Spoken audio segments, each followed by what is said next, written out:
This is a MacBook Air. It's slim, stylish, lightweight, and well, it's a Mac. But suppose you want something that's slim, stylish, lightweight, and runs Microsoft Windows. Well, you might want to consider one of these. They aren't quite MacBook substitutes, but they bring a little bit of that Apple pizzazz to the Windows world.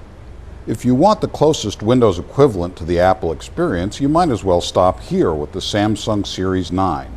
Like the MacBook, it weighs less than 3 pounds. In fact, it's even a tiny bit lighter than the comparable Apple.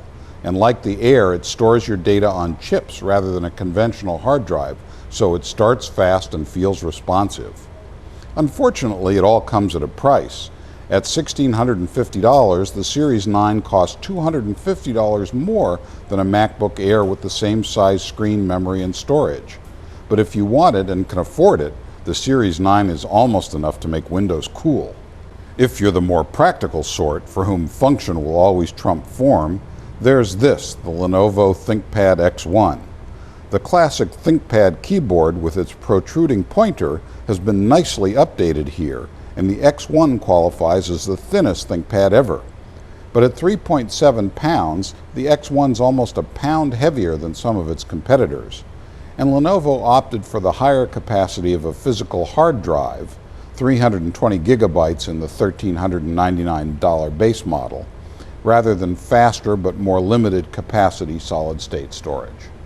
Finally, there's the Toshiba Portege R830 line, which features a broad range of machines starting at less than $800. At those prices, there's some obvious corner cutting.